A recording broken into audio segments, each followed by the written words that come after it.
मैं नासिर हुसैन आप सबका एनएच अकेडमी में वेलकम करता हूं। दोस्तों आज हम लोग जो पढ़ेंगे वो रहेगा मॉडर्न हिस्ट्री ऑफ इंडिया, आधुनिक भारत के इतिहास के क्रम में ये हमारा पहला वीडियो रहेगा। इससे पहले मैंने मेडावल हिस्ट्री ऑफ इंडिया, मध्य भारत का इतिहास हो गया और ज्योग्राफी हो गया, इससे रिलेटेड मैंने वीडियो अपलोड कर दिया है। जो अब से आज से जो मॉडर्न हिस्ट्री ऑफ इंडिया, आधुनिक भारत के इतिहास के क्रम में अब हमारा बिल्कुल वीडियो हिंदी और इंग्लिश इक्विवेलेंट रहेगा। Equivalent classes for the Hindi medium as well as English medium students के लिए बिल्कुल बराबर रहेगा। आपको एक ही वीडियो में मैं आपको इंग्लिश और हिंदी में दोनों में ही लेकर के चलूंगा। चलिए मॉडर्न हिस्ट्री के क्रम में अब हम लोग शुरुआत कर लेते हैं। सबसे पहला टॉपिक वो रहेगा यूरोपियन कंपनी का आगमन, अराइवल ऑफ यूरोपियन कंपनीज। सबसे पहले हम लोग देखेंगे कंपनियों का आगमन का क्रम में, मतलब कि कंपनी सबसे पहले इंडिया में आई। सबसे हम लोग ऐसे आपको समझना है कि जो कंपनी आती है और अपना कंपनी इस्टेब्लिशमेंट करती है, फिर स्थापना करती है, दोनों का जो डेट वाइज होता है वो क्या है, अलग अलग है। सबसे पहले हम लोग देख लेते हैं। चलिए इससे पहले सबसे पहले थोड़ा सा हम लोग इस पे देख लेते हैं कि मैप के जरिए से कि कैसे कौन यूरोपियंस इंडिया में आए। मैप के जरिए से अब हम लोग समझने की कोशिश करते हैं।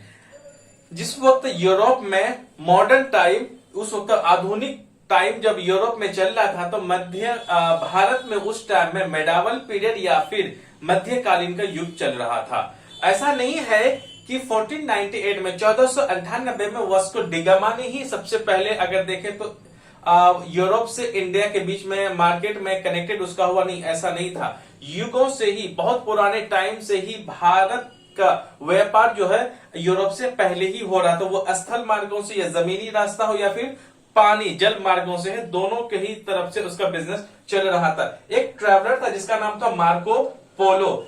ये लगभग कहां पे, चाइना में इसने ट्रैवल किया। पूरब के इलाकों में, पूरब के देशों में इसने देखा। जब इसकी किताबें जब छपी तो यूरोप में बहुत सारे लोग जब इसको पढ़े तो लोगों को इसके मतलब पूरब के साथ बिजनेस करने में उसकी लालसा, उसकी लालच, उसके इंटरेक्शंस के आगे बहुत ज्यादा हद तक बढ़ने लगे। लेकिन इस सब में बिजनेस करने में, व्यापार करने में सबसे ज्यादा अगर कोई सफल हुआ तो सबसे पहले इटली हुआ। इटली के बाद जब इटली का सामान ऐसा होता था कि यूरोप में जो भी कच्चा माल, रॉ मटेरियल्स जो भी जाता था वो पूरब के देशों से जाता था, खास करके मसाले और टेक्सटाइल, कपड़े, कॉटन के कपड़े। हम लोग फिर बाद में इसको हम लोग वन बाय वन जब हम सारे कंपनीज को पढ़ेंगे तब हम लोग इसको देखने की कोशिश करेंगे। इसके वजह से क्या होता है कि जो यूरोपियंस था उसके मन में लालसा जगता कि नहीं यार, अब हमें भी क्या करना चाहिए, पूरब के साथ अपनी बिजनेस करना चाहिए। तो उन लोग क्या कर देते हैं, जो इटली जो सबसे पहले आगे रहते हैं उसको क्या करते हैं, बायकॉट कर देते हैं, उसको हटा देते हैं। उसके बाद फिर वो आगे बढ़ना शुरू कर देते हैं। जिस टाइम में वास्को डिगामा, याद रखिएगा ये यूरोप है, उस वक्त जो स्विस कैनाल जो है उस वक्त बना नहीं था, तो यहां से वास्को डिगामा क्या करते हैं, भारत की तरफ रवाना होते हैं। उसको आने में बहुत टाइम लग जाता है क्योंकि कैप ऑफ गुड के रास्ते से ये आते हैं, क्योंकि उसको आने के लिए रास्ता नहीं मिल पा रहा था। तो 1498 में वास्को डिगामा क्या करते हैं, वो कैलिकट केरल का जो इलाका है वहां पर वो एंट्री कर देता है। जब इसकी एंट्री होती है तो उस वक्त भारत का संबंध अरब देशों के साथ बहुत अच्छा था, उसका बिजनेस बहुत अच्छा चल रहा था। तो ये क्या किया महाशय, जो वास्को डिगामा है उसने सोचा कि यार हमने इटली को तो हरा दिया, लेकिन अब अरब के जो भारतीयों के साथ जिसका संबंध बहुत अच्छा है, व्यापार संबंध, तो उसको कैसे तोड़ा जाए। तो वास्को डिगामा ने क्या किया, जो पुर्तगाली लोग थे उसने जितने भी अरब लोगों थे उसको लूटना शुरू कर दिया। उसको जहां जब समुद्र में था तो उसको लूटना शुरू कर दिया, उसको रोकना शुरू कर दिया, लोगों को मारना। जिसके वजह से क्या हो गया, विद इन 1500 मतलब 15 साल के अंदर में पूरे भारत में इसका लगभग बिजनेस जो है, खास करके कोस्टल एरिया, जो तटीय जो क्षेत्र है उसमें बहुत अच्छा बन जाता है। तब वो यहां से वो क्या करते हैं, एंट्री करते हैं, तभी इसका सिलसिला शुरू होता है। अब हम लोग आगे देख लेते हैं। देखिए जैसे आपने मैप के जरिए से मैंने बता दिया है, अब हम लोग इसके बारे में देख लेते हैं। सबसे पहले हम लोग देखें कंपनियों का आगमन का क्रम है। सबसे पहले हम देखेंगे पुर्तगाली। ये मैंने आपको बता दिया कि ये पुर्तगाली कैसे आए। ये सबसे पहले 1498 में good hope cap of good के जरिए से वास्को डिगामा 1498 में कहां पहुंचते हैं? कलिकट केरल पहुंच जाते हैं, है ना। दोनों के साथ में देखना है हमें। डच कंपनी 1595 में ये क्या इंडिया आते हैं? कब आते हैं वो? 1595 में। अंग्रेज 1600 में, जैसे कि जानते हैं कि इंग्लिश ईस्ट इंडिया कंपनी जितनी भी है सबके साथ में हम ईस्ट इंडिया लगा देंगे, क्योंकि जब यूरोपियन को, जैसे मैंने मैप में बताया कि यूरोप के पूरब में ही भारत बसा हुआ है, जिसके वजह से वो ईस्ट इंडिया के नाम से जाने जाते थे। जितनी भी कंपनी आई सबके साथ में क्या है? ईस्ट इंडिया है। अंग्रेज कब होता है कि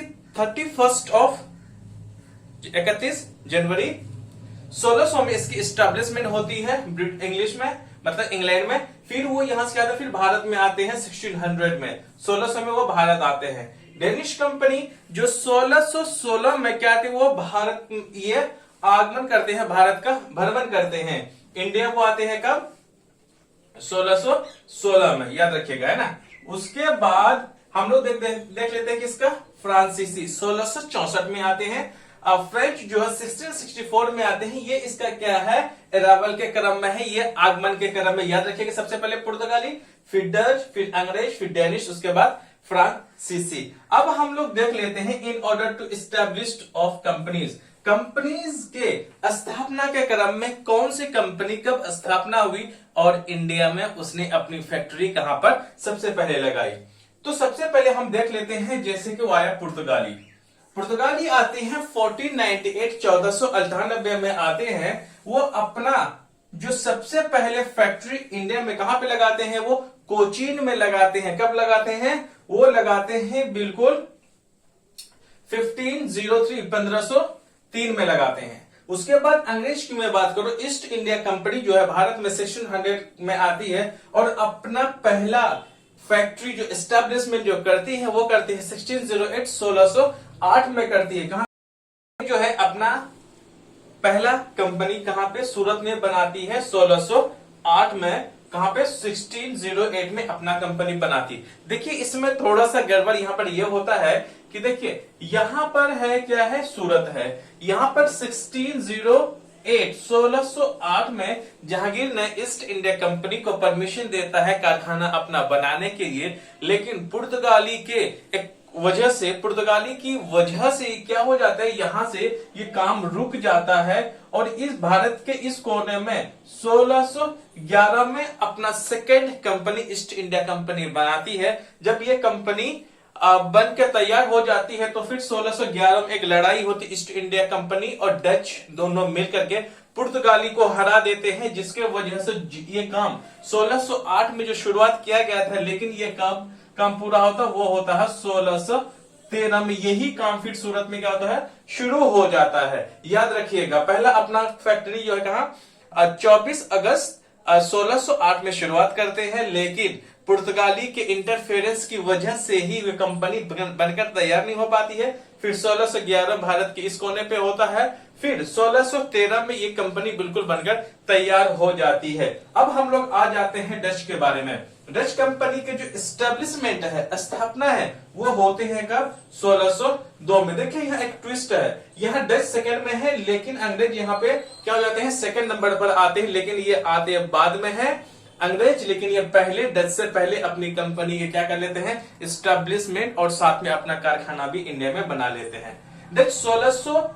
डच ईस्ट इंडिया कंपनी 1602 में उसकी क्या होती है? एस्टेब्लिशमेंट में होती है, लेकिन अपना पहला फैक्ट्री मुल्क हिंदुस्तान में कब बनाते हैं? मसूलीपट्टनम में बनाते हैं, कंपनी के बनने के 3 साल के बाद ही। अब आ जाते हैं डेनिश कंपनी। डेनिश कंपनी जो है उसका एस्टेब्लिशमेंट जो है वो 1616 में ही हो जाता है। डेनिश कंपनी के, ये कोई दानिश मत पढ़ लेना है ना, ये डेनिश है। 1616 में कहां पर हो जाती है? त्रिंक्वेबार। ये कहां पर है? त्रिंक्वेबार कहां पर? ये तमिलनाडु में है। उसका 1616 में क्या बनती? कंपनी की एस्टेब्लिशमेंट होती है, लेकिन उसके 4 साल के बाद ही क्या कर पाते हैं? इंडिया में अपनी पहली फैक्ट्री को एस्टेब्लिशमेंट कर पाते हैं, स्थापना कर पाते हैं। कहां पे? त्रिंक्वेबार में, तमिलनाडु में, याद रखना। फ्रांसीसी जो है फ्रेंच कंपनी 1664 पे इसकी क्या होती है, स्टेब्लिशमेंट होती है, स्थापना होती है, लेकिन अपना पहला ही कंपनी वो वहीं पर बनाते हैं जो बाद में आती है फ्रेंच, जो कि वहीं पर बनाती जहां पर सबसे पहले किसने, ईस्ट इंडिया कंपनी ने अपनी पहली फैक्ट्री को स्थापित की थी। वो जगह थी कहां पे, सूरत में। अब हम लोग इससे जुड़े हुए और सब चीजों को देख लेते हैं। हम लोग यहां से आगे पढ़ लेते हैं। हम लोग क्या, किस चीज को हम लोग आगे कैसे हम देखें, तो हमें 3 बातों को सबसे ज्यादा इंपॉर्टेंट हमें देना है, महत्व देना है। महत्व हम 3 बातों को देंगे। पहला कि यूरोपियन कंपनीज, जो यूरोपीय जो कंपनियां थी वो भारत क्यों आई, एक। दूसरी बात वो कैसे आई, दूसरी बात। तीसरी बात में कौन कौन कंपनियां आई, हम उसी के क्रम में हम ऑर्डर वाइज बिल्कुल हम देखने की कोशिश करेंगे। सबसे पहले हम देखेंगे कि कंपनियां क्यों आई, इसलिए आई। Reasons for the arrival of European companies in India. यूरोपीय कंपनी के भारत में आगमन का कारण क्या था, वो क्यों आए थे। पहला रीजन आने का था, वो था मुख्य कारण अगर हम देखें तो मेन रीजन था, वो था मसाला व्यापार या फिर स्पाइस ट्रेड। यस, काली मिर्च का जो मोस्टली जो इन लोग क्या करते थे, यहां से काली मिर्च का जो व्यापार है यहां से सबसे अच्छा होता था। भारत से उन लोग लेकर के जाते थे, यूरोप लेकर के जाते थे, काली मिर्च का है। फिर लेकिन ईस्ट अंग्रेज ब्रिटिश ईस्ट इंडिया कंपनी जो है वो मसालों के साथ साथ वो कपड़ों का भी व्यापार करने लगा। खैर वो उसके बाद हम बाद में करेंगे। अब दूसरी रीजन ये था कि यूरोपियों में पुनर्जागरण या फिर रेनेसेंस इन यूरोप। ऐसा हो गया कि जिस टाइम पे भारत पर मिडावल पीरियड कह सकते हैं या फिर मध्यकालीन युग भारत में चल रहा था, यूरोप में उस टाइम पे मॉडर्न पीरियड आ चुका था। वहां पर आधुनिक का टाइम जो शुरुआत हो गया, तो उसी के टाइम में जो रिनेसेंस या फिर पुनर्जागरण हो रहा था, उसमें होता क्या है, पुनर्जागरण में अगर हम देखें साइंस की तरक्की हो रही थी वहां पे, और टेक्नोलॉजी में भी हो रही थी, क्योंकि वो शिप बनाने के लिए बेहतर ढंग से यूरोपियंस सीख गए थे। वहां पे जो धर्म का सुधार चल रहा था, रिलीजियस रिफॉर्म्स चल रहे थे, तो उन सबको मद्देनजर रखते हुए इन लोगों में क्या थी, एक चाह थी कि उन लोग भी व्यापार करें। ऐसा था अगर हम देखें तो इंडिया में सबसे पहले अरबों का क्या था, बहुत ही अच्छा, अरब पीपल का बहुत ही ज्यादा उसका बिजनेस किसके, इंडिया के साथ बहुत अच्छा था। लेकिन वो लोग करते क्या था, अरब लोग यहां से ला करके इस जगह, अगर हम भारत देखें तो इस जगह से ला करके ये जो कुस्तुनतुनिया है, यहां से उन लोग सामान जाकर के ये एक्सचेंज समझ लीजिए, इन लोग जाकर के यहाँ व्यापारियों को, लोगल को बेच देते थे, और उन लोग यहां से पूरे यूरोप में बेचते थे। उन लोग बहुत ज्यादा उससे क्या होता है, उसको प्रॉफिट्स और मुनाफा खूब कमाते थे। एक टाइम ऐसा होता है जब, अगर हम देख ले यहाँ पे टर्की पे एक कुस्तुनतुनिया एक जगह है, 1453 में 1453 में जब सल्तनत उस्मानिया ने जब इस जगह पर जब कब्जा कर लेता है, तो वहां पर फिर वहां से क्या होता है आगे, क्योंकि इधर क्रिश्चियनिटी थे, इन लोग इस्लाम धर्म को ज्यादा इन लोग प्रचार प्रसार करते थे, इस वजह से यहाँ यूरोप चीजें जाना बंद हो गई और थोड़ा सा महंगा भी हो गया था। और ये लोग जो यूरोपियन जो पीपल थे वो चाहते थे कि हम डायरेक्ट कहां, इंडिया से बिजनेस करें, लेकिन उन लोग को रास्ता ही नहीं मिल पाता था। पहले होता क्या था, जब 1453 से जब यहाँ पे क्या होता था कि अगर हम देख लें तो मैंने यहाँ पे क्या एक मैप के जरिए से मैं बताता हूं कि ये तो क्यों आए, मैंने बता दिया, कैसे आए जरा ये समझते हैं। जैसे कि हमारा एशिया है, ये यूरोप है, ये हमारा अफ्रीका है, north America, south America, Antarctica and Australia. जरा हम यूरोप से शुरू करते हैं। जब होता क्या था कि पहले इस जगह पर हम देखें तो क्या है, इस जगह पर हमारा फारस की खाड़ी है, यहाँ पर अरब और तुर्की का कंट्रोल हो जाता है। ये जो रेड सी है आपका साउथ अफ्रीका के साइड में, और ये हमारा मेडिटेरियन सी है या फिर भूमध्य सागर, ये बिल्कुल पानी है, एक तो स्ट्रिप है, और यहां से लेकर के ये तब जमीनी भाग में है। पहले होता क्या था कि कोई भी सामान जब इंडिया से पहले यहां यूरोप पहुंचता था, तो सबसे पहले थोड़ा सा पानी है ना, अरेबियन सी, फिर ये फारस की खाड़ी हो गया, और साथ में यहां से फिर जमीनी भाग से होने के बावजूद फिर उसको कहां, मेडिटेरियन सी में पानी में उसको उतारा जाता था, तब फिर इसको यूरोप पहुंचाया जाता था। ये बातें बहुत दिन तक चली, लोगों को ऐसी दिक्कतें तो बहुत होती थी। अगर किसी को यूरोप से अगर है ना चॉकलेट मंगवाना हो उस टाइम पे, है ना, उस टाइम के मैं मान लेता हूं, तो वो क्या करते थे, सबसे पहले यूरोप से लाकर के मेडिटेरियन सी में पानी में उतारा, फिर उसको इस जमीनी भाग से उसको उस टाइम को जो भी साधन रहा होगा उस साधन से फिर उन लोग इस वाले पानी वाले हिस्से में करते थे, तब उसको भारत पहुंचना था। ये बहुत लंबा महीनों के महीनों तक इसमें क्या लगते थे, एक्सपोर्ट और इंपोर्ट में लग जाता था। लेकिन एक टाइम ऐसा होता है जब रेड सी वाला जो इलाका होता है, इस रेड सी में वेनिस जो है ना एक स्टेट समझ लो आप, कहां का है, इटली का है, वो इन लोगों का फुल्ली कंट्रोल हो जाता है। तो ये यूरोपियंस को बिजनेस करने के लिए रुकावटें पैदा कर देती हैं। और दूसरी रुकावटें कौन, टर्की और साथ में अरब पीपल, जो अरबी और टर्की लोग थे, उन लोग क्या करते हैं, यहां से लेकर के यहां तक इसका कंट्रोल हो जाता है, जिसके वजह से यूरोपियंस का डायरेक्टली बिजनेस करना वहां से बंद हो जाता है। तो उन लोग क्या करते हैं, समुद्री रास्ता को ढूंढते हैं। अगर हम देखें यूरोप में ऐसा होता है कि एक टाइम था 1492 1492 में होता क्या है, देखिए याद रखिएगा, यूरोप में ये क्या है आपका, स्पेन है और यहाँ पे पुर्तगाल है। जब हम स्पेन की हम बात करें 1492 में स्पेन से एक व्यक्ति निकला, ये चचा जी जो थे वो क्या किए, निकले थे भारत की खोज में। हाँ देखिए, भारत की खोज मतलब ये कहना क्या है, टेक्निकली टर्म से ये क्या है, गलत है। तो भारत को ही वो मतलब एक खोया हुआ कोई भी एक देश नहीं था, बल्कि हालांकि इनकी जो सिविलाइजेशन देखें, इसकी सभ्यता देखें तो बहुत पुरानी है, लगभग आज से 5000 साल पुरानी थी। तो लोग कैसे खोजेंगे उसको भाई, क्योंकि अगर हम देखें 2350 से लेकर के 1750 2350 से लेकर के 1753 बीसी में इसका बहुत ही एक, जो हम हड़प्पन सिविलाइजेशंस की हम बात करते हैं, बहुत ही ज्यादा क्या था अपने टाइम में, वो बहुत ही ज्यादा वेल डेवलप था उस टाइम का। तो उसका बिजनेस अलग अलग मेसोपोटामिया हो गया, इजिप्ट हो गया, उसके साथ बिजनेस होता था। तो उन लोग क्या करते थे, भारत खोज करने का मतलब ये नहीं है, बल्कि वो समुद्री रास्ता ढूंढ रहे थे। वो क्या कर रहे थे, वो सी रूट खोज रहे थे, कैसे हम भारत आए। तो 1492 में क्या है, स्पेन से, हाँ याद रखिएगा कि जो समुद्री रास्ता जो भारत के साथ जो बिजनेस जो करने के लिए जो ढूंढ रहे थे, सबसे ज्यादा उसमें स्पेन और पुर्तगाल इंटरेस्टेड थे, सबसे ज्यादा दिलचस्पी यही दो देशों की थी यूरोपियंस में, जो कि भारत के साथ अपने, या फिर पूर्वी देश, भारत कहना सिर्फ सही शब्द नहीं होगा क्योंकि वो इंडोनेशिया हो गया, पूर्वी देश कह सकते हैं, पूर्वी देशों में वो अपना क्या करना चाहते थे, तो वर्चस्व, अपना एक बिजनेस की जो कंट्रोलेशन थे वो करना चाहते थे। तो होता क्या है कि 1492 में स्पेन से एक आदमी निकलता है, कोलंबस, भारत की खोज में वो पहुंच जाता है कहा, नॉर्थ अमेरिका। जिस जगह को वो पहुंचता है उसे लगता है कि हम भारत आ गए, लेकिन जब उसे पता चलता है कि अरे यार हम तो नॉर्थ अमेरिका आ गए, इसीलिए नॉर्थ अमेरिका को, इस पार्ट को किस नाम से जाना जाता है, रेड इंडियंस। या फिर हम कह सकते हैं, इससे एक सवाल बनता है कि रेड इंडियन जो प्रजातियां हैं वो कहां पाई जाती हैं, तो आपको कहां पे, नॉर्थ अमेरिका लगाना, ना कि इंडियाना लगाना है ना। रेड इंडियन आपको भारत में नहीं बल्कि नॉर्थ अमेरिका में होता है।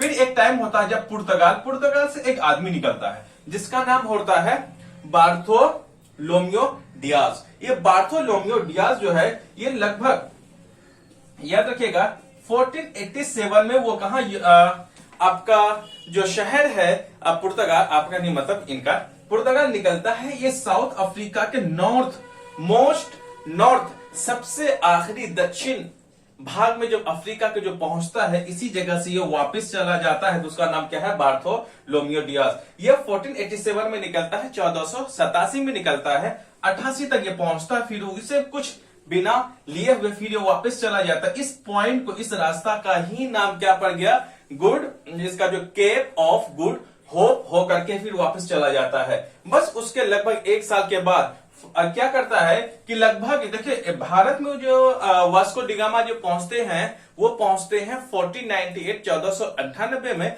लेकिन वो तो पहले एक साल निकले होंगे। लगभग एक माना जाता है कि लगभग वो 1400 कितने 98 लगभग कितना में वो जो है 1498 में निकलते हैं, लगभग कितने में हो जाएंगे वो, लगभग 97 में, वो 97 है ये, लगभग 1497 में वो लगभग कहां से निकलते हैं, पुर्तगाल से। फिर ये गुड ऑफ होप होकर के वास्को डिगामा भारत पहुंच जाते हैं। याद रखिएगा ये जो मैंने बनाया है ना, हालांकि ये नजदीक होगा, इसलिए नजदीक होगा साउथ अफ्रीका का नजदीक होते हुए, इसलिए कि उस वक्त जो है ना वो जहाज उतना डेवलप नहीं था कि पूरे समुद्र से होकर के फाड़ के वो निकल जाए, इसीलिए वो बिल्कुल साउथ अफ्रीका के इस कोने ऐसे ऐसे करके तब वो भारत पहुंचते हैं 1498 में वास्को डिगामा। आ रही बात समझ में। अब हम लोग यहां से आगे की तरफ देख लेते हैं कि कौन कौन कंपनियां आई।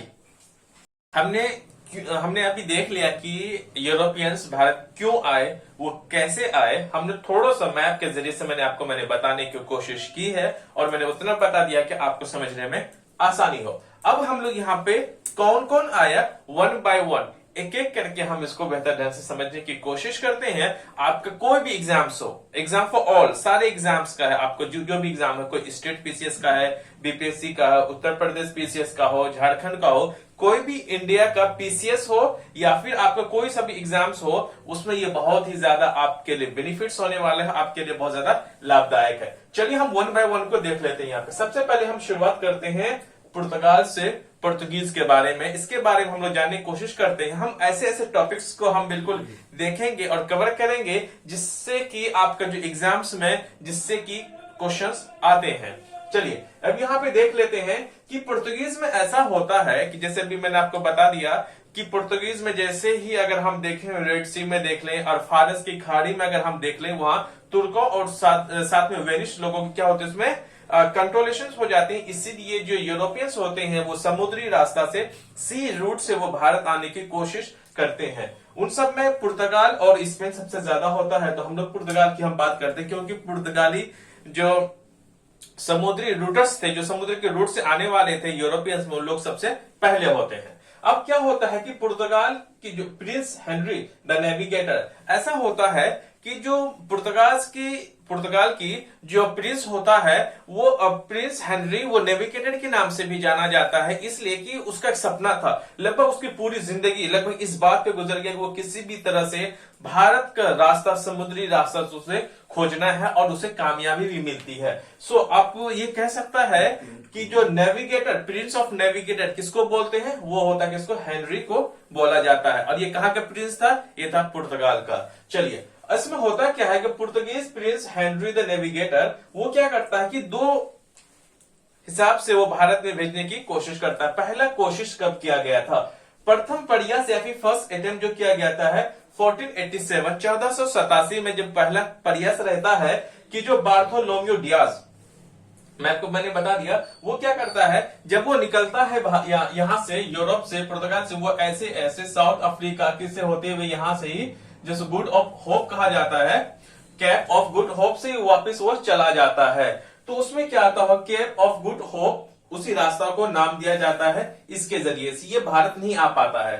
दूसरी प्रयास सेकंड अटेम्प्ट में क्या होता है कि 14 मई 1498, 14 मई 1498 को वास्को डिगामा भारत पहुंच जाता है। वो शुरू पहले ही करता है। 14 मई 1498 में वास्को डिगामा भारत पहुंचता है। जब भारत पहुंचने के क्रम में उसका एक भारतीय, एक इंडियन सिटीजन उसके हेल्प करता है, जिसका नाम क्या है, गुजराती यात्री, गुजराती जो ट्रेवल था जिसका नाम था इब्न अहमद मजीदी। देखिए गुजराती लोग अभी भी कितना बिजनेस में बड़े आगे होते, तो उस टाइम में भी वो वर्ल्ड टूर करते थे, वर्ल्ड में अपना बिजनेस क्या करते थे, है ना। इब्न अहमद मजीदी जो कि एक गुजराती ट्रेवल था, उसने मदद की थी किसकी, वास्को डिगामा की भारत तक पहुंचने के लिए।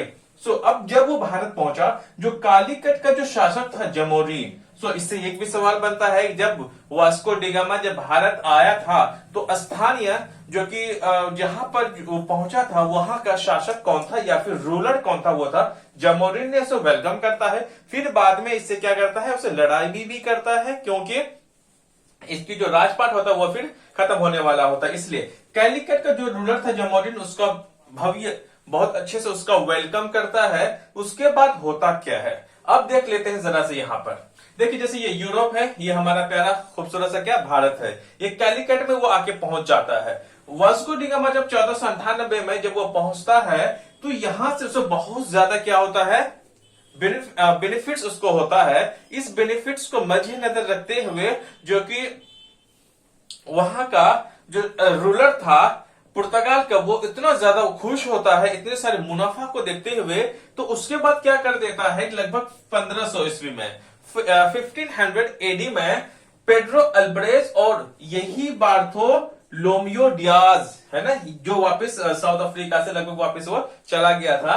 तो पेड्रो अल्बरेज और बार्थोलोम्यू के निगरानी में, हालांकि लीडरशिप उसमें पेड्रो अल्बरेज रहता है, उसके निगरानी में 1500 में 13 जहाजों के साथ लगभग 1200 लोगों को वो भारत भेजता है। और यहां से हालांकि जबकि क्या होता है, जब ये आते हैं तो वो कालीकट से जो जमोरिन था उसका दोस्ती अच्छा नहीं रहता है, और जमोरिन को हराने के लिए फिर किसको इसको अरबों से ये लड़ाई भी करता है पेड्रो अल्ब्रेस। और साथ में वो अपना जो यहां पे रहता है ये, यहां से वो क्या कर देता है, कालीकट से अपने असत्ता को मजबूत करने के लिए, जो बिजनेस करने के लिए कालीकट को छोड़ देता है। वो फिर आपका कोचीन, जो कि पहला फैक्ट्री भी स्थापित होता है कोचीन, और साथ में किन्नौर वाली जगह पे वो चला जाता है। और जब वो वापस चला जाता है वास्को डी गामा, और ये जो उसको बेनिफिट्स होता है वो लाजवाब था, वो इतना ज्यादा फायदेमंद उसके लिए साबित हुआ कि जो यहाँ का जो रूलर था एम्यूनल फर्स्ट, वो इतना ज्यादा खुश होता है कि वो सोचता कि नहीं, अब हमें पूरब के साथ, भारत के साथ बिजनेस करना है। लगभग उसको 60 गुना, याद रखिएगा 60% नहीं 60 गुना, मतलब अगर भारत से अगर वो 1 रुपए का कोई चीज अगर वो खरीदा है तो वहां जाकर के वो 60 रुपए में जाकर के बेच सॉरी तो 60 गुना उसको क्या, तो वहां पे ज्यादा बेनिफिट होता था ले जाके। इससे इतना ज्यादा प्रभावित हो गया कि फिर वो लोगों को वहां आप फिर आना जाना करना शुरू कर दिया। अब हम लोग फिर आगे इनसे जुड़ी हुई कुछ बातों को देख लेते। चलिए दोस्तों, अब हम लोग देख लेते हैं, शुरुआत कर लेते हैं किससे, हम वास्को डी गामा से जुड़ी हुई कुछ बातें हैं, हम उनको समझ लेते हैं। वास्को डी गामा से कुछ जुड़ी हुई बातें हैं, जैसे कि 14 मई मतलब 14 मई 1498 को वो कालीकट पहुंचता है, राइट, केरल, और 14 मई कालीकट वो पहुंचता है। और साथ में जिस जहाज से, जिस शिप से वो आते हैं, उस जहाज या शिप का नाम क्या आता है, साओ गैब्रियल आता है। अगर इनसे जुड़ी हुई सवाल आपसे ये पूछा जा सकता है कि आपको बताना है कि किस जहाज से या किस शिप से वास्को डी गामा भारत आए थे, तो याद रखना आपको उसका नाम था क्या, साओ गैब्रियल।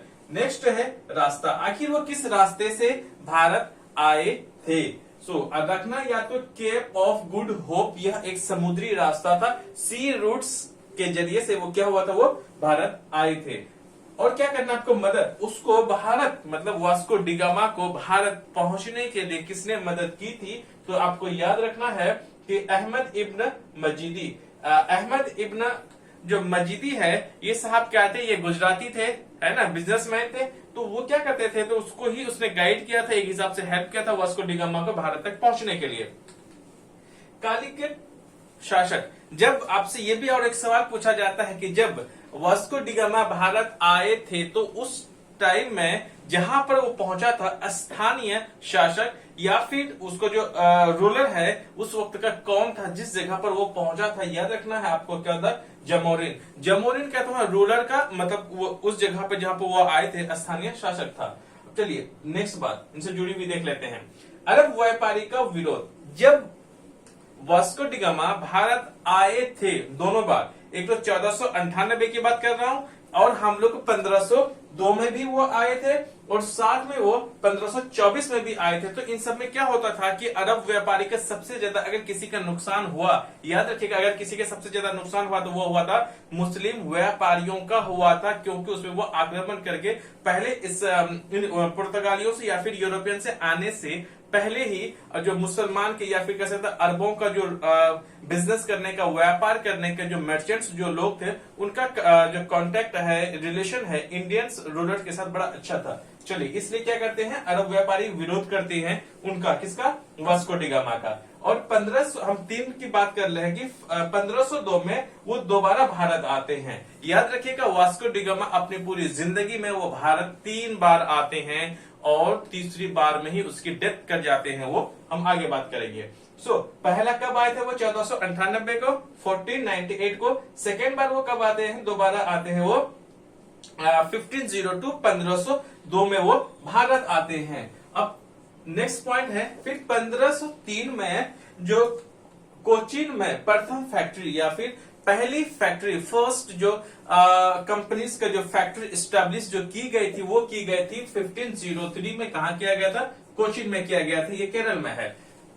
नेक्स्ट है 1524 में वो तीसरी बार भारत आते हैं। उसकी डेथ से रिलेटेड हम देख लेते हैं। 24 दिसंबर, याद रखिएगा 24 दिसंबर 1524 को केरल में ही उसकी इंतकाल या फिर वो डेथ कर जाते हैं। चलिए, इनसे जुड़ी हुई है तो हमने तो बातें कर ली वास्को डी गामा साहब से। अब हम लोग यहां से आगे की तरफ बढ़ जाते हैं कि अब हम लोग इसमें देखेंगे कि पुर्तगाली शासन का भारत में विस्तार। अगर हम the expansion of Portuguese ruler in India, तो इसमें हम देखेंगे कि जब वो भारत आते हैं तो जिस कंपनी का जो नाम था उसका क्या नाम था, एस्तादो द इंडिया 1498। तो कंपनी का नाम क्या था, एस्तादादो द इंडिया 1498। जो प्रथम फैक्ट्री इन्हीं के टाइम में कब किया गया था, जैसे कि हमने बात की कि 1503 में वो कोचीन केरल में अपना कंपनी जो मतलब एस्टैब्लिश करते हैं, पहला। द्वितीय फैक्ट्री की अगर हम बात कर ले तो सेकंड फैक्ट्री उसके जस्ट 2 साल के बाद कहा, कन्नूर एक इलाका है किसमें, केरल में, वहां पे एस्टैब्लिशमेंट कर लेते हैं। अब देख लेते हैं कि ऐसा जब पुर्तगालीज या फिर पुर्तगाल लोग जब भारत आए थे तो उस वक्त पुर्तगाल या फिर पूरे पुर्तगाल में किसकी हुकूमत चल रही थी या फिर वहां का रूलर कौन था। तो पुर्तगाल में जब वास्को डी गामा या फिर पुर्तगीज लोग जब भारत आए थे तो उस टाइम में पुर्तगाल लोग में पुर्तगाल का जो शासक या फिर रूलर कौन था, वहां का मैनुअल प्रथम। मैनुअल प्रथम, हाँ, इनसे देखिए सवाल साफ साफ पूछा जाता, कई बार पूछा भी गया है। जिस टाइम में वास्को डी गामा या फिर पुर्तगाल लोग जब भारत में आए थे तो उस टाइम में पुर्तगाल का रूलर या फिर शासक कौन था, मैनुअल फर्स्ट। आली बात समझ में। और अगर पूछा जाए कि जिस टाइम पर, सेकंड क्वेश्चन ये बनता है यहां से कि जब भारत में आए थे पुर्तगाली लोग तो उस वक्त वहां का प्रिंस कौन था, जिसका नाम क्या है, राजकुमार जो था डॉन हेनरी या फिर हेनरी द नेविगेटर, इन्हीं को ही कहा जाता है। अब हम लोग देख लेते हैं, हमने तो बात कर ली वो बात जो कि हम यूरोप से या फिर हम पुर्तगाल में जिस वक्त रूलर की हम बात कर ले, जब पुर्तगाली लोग भारत में आते हैं तो उस टाइम में अगर हम देख ले कि भारतीयों के इतिहास में या फिर इंडिया में उस वक्त का रूलिंग पार्टी किसकी किसकी चल रही थी। If you see that in the north India there was the ruling of the Lodhi dynasty या फिर दिल्ली सल्तनत का टाइम था। और दिल्ली सल्तनत में अगर the name of the ruler अगर आपसे पूछा जाए then you say that Sikandar Lodhi उस वक्त का शासक था, जब कहां पे ये नॉर्थ इंडिया की बात कर रहा है।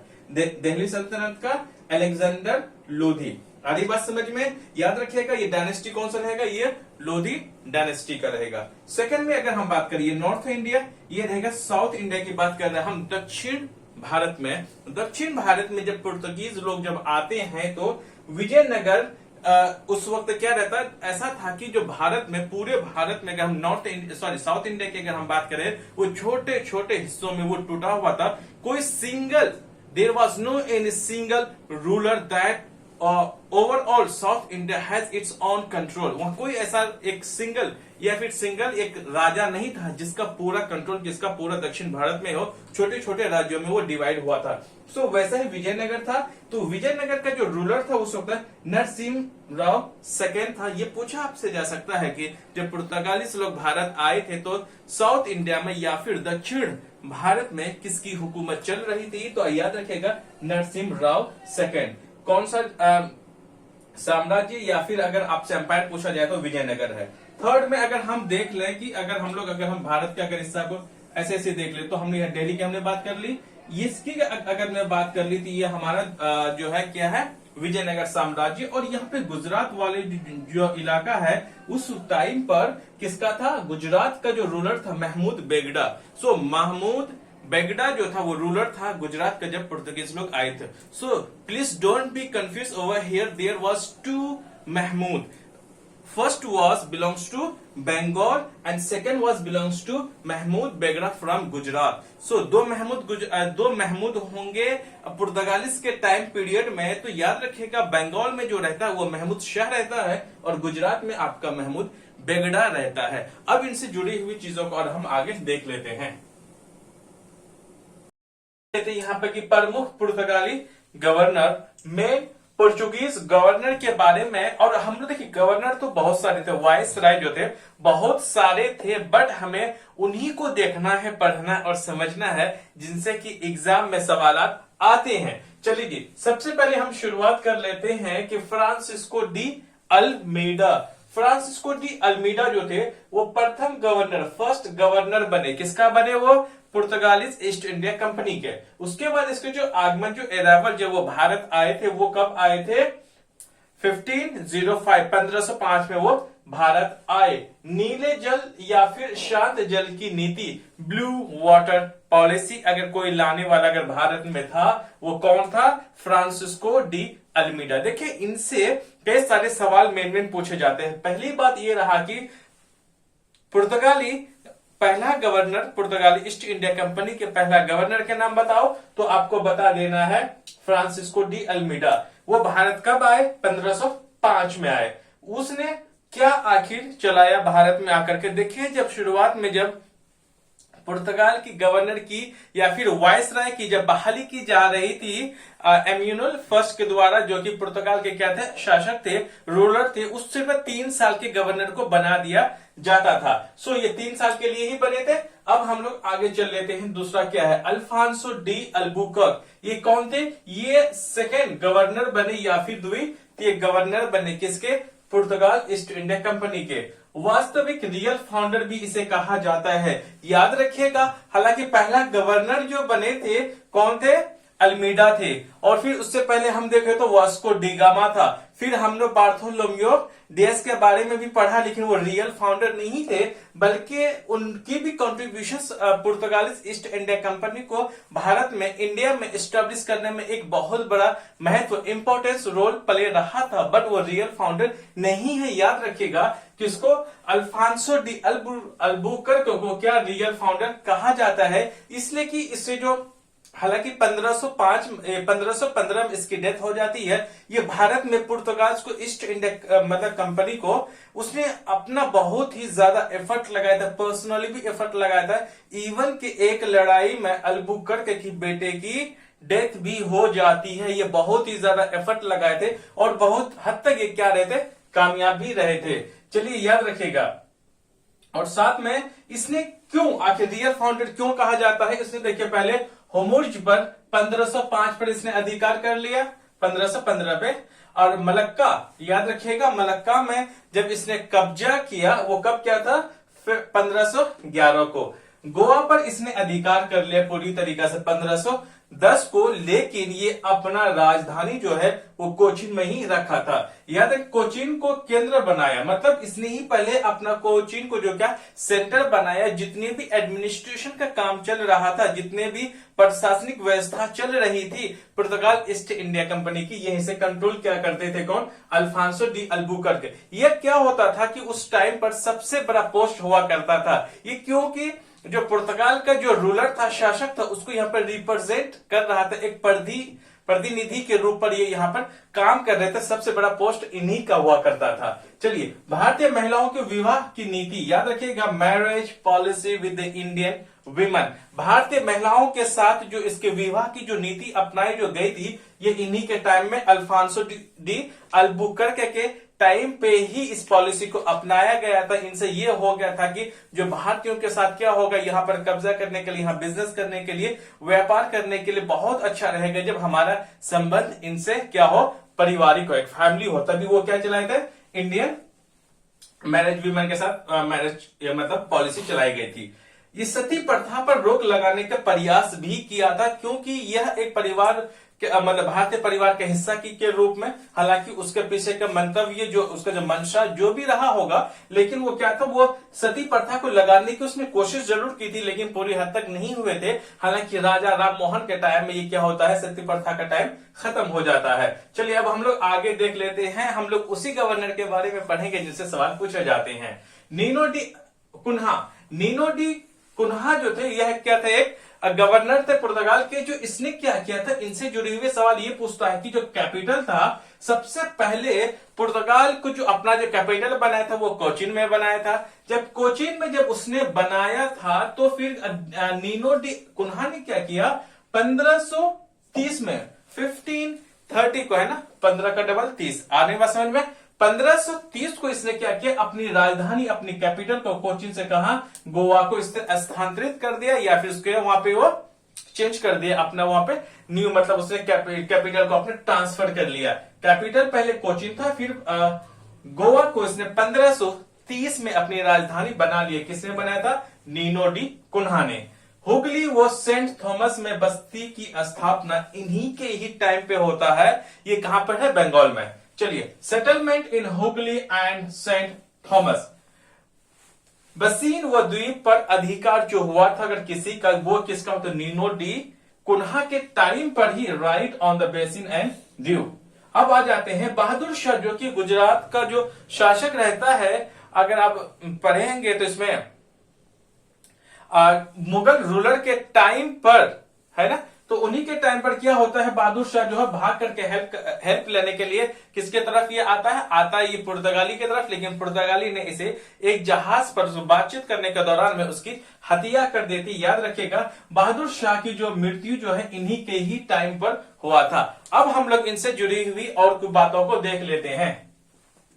अब हम लोग इनसे जुड़ी हुई कुछ बातों को देख लेते हैं कि पुर्तगाली का योगदान, contribution of Portuguese in India.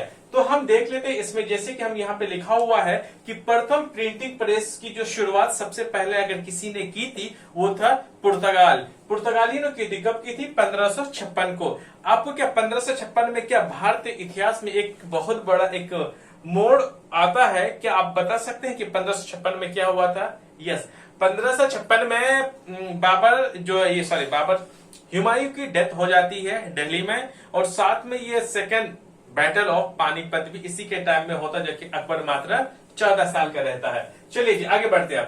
अगर हम देख लें कि फसलों का इस्तेमाल, जैसे कि फसल क्रॉप को हम देख लेते हैं, तंबाकू, लाल मिर्च, पपीता, आलू, टमाटर, मटर और आपका अनानास और अमरूद, इन सब की शुरुआत भारत में सबसे पहले करने वाले कौन थे? पुर्तगाली थे। आ जाते हैं ईसाई धर्म, क्रिश्चियनिटी की अगर मैं बात करूं, अगर आप देखें कि शुरुआती दौर में आपने पहले सुना होगा कि इसका क्या था कि जो इंटरनली जो सोच थी पुर्तगालियों का, वो तो एक्सट्रा था। क्या एक्सटर्नली शो ऑफ इनका क्या था कि हम बिजनेस करने के लिए भारत में आए थे। बिजनेस के साथ साथ वो और भी चाहते थे कि क्रिश्चियनिटी के भारत में क्या फैलाना चाहते थे। इवन की 28 फरवरी 1580 में ये लोग जो पुर्तगाली का जो क्रिश्चियनिटी लोग हैं वो कहां पे आते हैं? अकबर से मिलने के लिए आते हैं। अकबर को, हालांकि इन लोग क्या करते हैं, अकबर को क्रिश्चियनिटी में, और जो मुगलों के जो और सब जो दरबार थे वो क्रिश्चियनिटी चाहते थे कि जो क्रिश्चियन लोग की उसमें क्या कन्वर्ट हो जाए। उसमें बहुत सारी चीजें आगे थी जो कि एग्जाम का पॉइंट ऑफ व्यू से इतना इंपॉर्टेंट नहीं है। चलिए, तो इसका जो ईसाई धर्म में अगर हम देख लेते हैं, प्रथम चर्च जो बनाया गया था भारत में वो कब का? 1510 में बनाया गया था, सेंट थॉमस चर्च, जो कि कहां पे? केरल में स्टैब्लिश्ड है। अब देख लेते हैं जैसे कि गोथिक स्थापत्य कला या फिर गोथिक आर्किटेक्चर की अगर शुरुआत में अगर किसी ने अगर भारत में तो की थी, वो किसने की थी? ये बिल्कुल किसने की थी? पुर्तगालियों ने की थी। वो यूं टाइप के जैसे कि चर्च जैसे बना हुआ नहीं रहता है, वो बिल्कुल आपका क्या है? वही आपका है गोथिक आर्किटेक्चर। आ रही बात समझ में? चलिए, प्रथम पादरी की अगर हम बात कर ले, फर्स्ट प्रीस्ट की अगर हम बात कर लें, तो फ्रांसिस्को जोवियर थे। अब हम लोग इनसे जुड़ी हुई और कुछ बातें देख लेते हैं, जैसे कि पुर्तगालियों का व्यापार का प्रभुत्व, dominance of the Portuguese in India, कि भारत में उसने अपना डोमिनेंस है ना, अपना डोमिनेंस या फिर प्रभुत्व किस हिसाब से उसने भारत में फैलाया। तो देख लेते हैं जैसे कि प्रमुख बंदरगाह, क्योंकि उस वक्त शिप का टाइम था, तो बंदरगाह बिल्कुल आज के टाइम में एयरपोर्ट की तरह काम करता है। जैसे आज एयरपोर्ट कितना हमारे लिए इंपॉर्टेंट है, ट्रैवलिंग के लिए, टूर के लिए, बिजनेस के लिए, दूर दूर तो हम जाते हैं, उसी हिसाब से बंदरगाह ही उसका क्या था? उस टाइम का एयरपोर्ट था। एयरपोर्ट मतलब उस टाइम का उसका पोर्ट जो था ना, आज के टाइम के क्या था? इंपॉर्टेंट था उसके लिए। अगर हम देख ले तो नागापट्टनम, अगर प्रमुख बंदरगाह हम देख ले कहां पे था? मेन पोर्ट इसका नागापट्टनम, ये इसका क्या था? मेन बंदरगाह था। बंगाल शासक महमूद शाह, बंगाल का जो रूलर था महमूद शाह, उसने क्या किया? पुर्तगालियों के चटगांव और सतगांव, दो ऐसे बस्ती या इलाका कह सकते हैं जिसमें पुर्तगालियों को जो महमूद शाह ने फैक्ट्री खोलने की इजाजत दे दी थी 1536 में या फिर 1536 को। कहां पे? जैसे कि बंगाल रूरल था, महमूद शाह कहां? चटगांव एंड सतगांव में। याद रखिएगा इन पे उस क्या किया था, मतलब फैक्ट्री खोलने की इजाजत दे दी। अकबर बादशाह ने हुगली पर फैक्ट्री खोलने की इजाजत दे दी। शाहजहां, है ना, शाहजहां थे, वो क्या था, बुंदेलखंड में पुर्तगालियों को क्या करने के लिए मतलब फैक्ट्री खोलने की इजाजत दी थी। कार्टेज व्यवस्था क्या था, जरा ये भी एक इंपॉर्टेंट था। कार्टेज सिस्टम क्या था कि जो पुर्तगालियों के द्वारा किया हुआ था कि उसने ये कहा था कि आप जो जहाज जो इंडियन शिप्स जो चलते थे पोर्ट्स में, आप हमें क्या करोगे, टैक्स दोगे, हमें पास लेना पड़ेगा, हमसे उसके बदले में कुछ रकम देनी होगी, तभी हम आपको जहाज चलाने देंगे। अगर आप हमें पास नहीं लोगे हमसे, अगर हम पैसे नहीं देंगे तो हम क्या करेंगे, वसूली अगर नहीं देंगे आप तो मुझे हम क्या कर देंगे, आपके जहाजों पे हमला कर देंगे। और ऐसा होता भी था, जो नहीं देता था कुछ कुछ जहाजों पे पुर्तगाली हमला भी किया, जिसकी वजह से क्या रहते थे, भारतीयों जहाजों से क्या करते थे, वसूली, हफ्ता वसूली क्या करते थे इन लोग। चलिए अब देख लेते हैं हम लोग की पुर्तगाल के पतन के कारण reasons to the fall of Portuguese.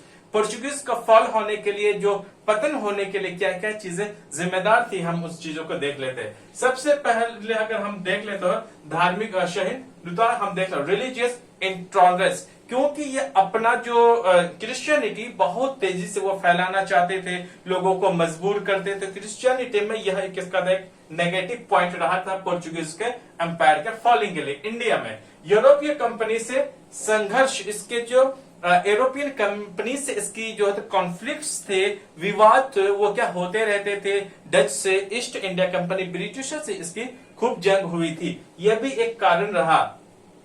तथ्य कुछ फैक्ट्स हैं जो जान लेते हैं, जैसे कि भारत में अगर मैं बोलूं कि भारत जब प्राप्ति के साथ गोवा का गवर्नर, इसका मतलब 1947 में जब भारत की जब आजादी मिली थी तो उस टाइम पर क्या गवर्नर मतलब जो पुर्तगाल के जो लास्ट मतलब गवर्नर थे कौन थे, मतलब गोवा उस वक्त उसकी कैपिटल ही थी, तो बोस्सा थे। कौन थे? बोस्सा। So Goa governor at the time of the independence में वो क्या था, बोस्सा ही थे। कौन थे? बोस्सा क्या उस वक्त का गवर्नर हुआ करता था। हालांकि याद रखिए 1961 19 दिसंबर 1961 को वो यहां से भारत से भागते हैं। अब देखते हैं अंतिम गवर्नर की अगर मैं बात कर लूं, क्या कि हम लोग उन तथ्यों को, उन फैक्ट्स को देखेंगे जो कि एग्जाम के पॉइंट ऑफ व्यू से, आप कोई सा भी गवर्नमेंट एग्जाम आप देख लें तो उसमें अक्सर पूछे जाते हैं, हम लोग उसी को मद्देनजर रखते हुए देखते हैं। लास्ट गवर्नर की अगर मैं बात करूं तो वो मैनुअल एंटोनियो था। मैनुअल एंटोनियो वाज द क्या थे, वो लास्ट गवर्नर ऑफ इंडिया, मतलब इंडिया के नहीं, मतलब पुर्तगाली के भारत में। पुर्तगाली बस्ती जैसे गोवा, दमन द्वीप पर भारत में विलय या फिर उसको मर्ज करना, उसको भारत में मिलाना, वो जो मिलाया गया था ऑपरेशन विजय के द्वारा। आ रही बात समझ में? सो पुर्तगाल कॉलोनी जो था गोवा, दमन द्वीप, वो जो मर्ज इंडिया में गया था ऑपरेशन विजय के द्वारा। और 19 दिसंबर 1961 गोवा मुक्ति दिवस या फिर गोवा लिबरेशन डे मनाया जाता है। सो गाइस, मैंने यहां से पुर्तगाली से और जो ईस्ट इंडिया कंपनी जो थी आगमन के बारे में मैंने आपको बेहतर ढंग से और अच्छे ढंग से मैंने बताने की कोशिश की है। इस वीडियो को मैं यहाँ पे एंड करता हूँ। इसके बाद फिर लगातार हम लोग इसके सीरीज में हम लोग आगे बढ़ते रहेंगे। So guys, thank you very much.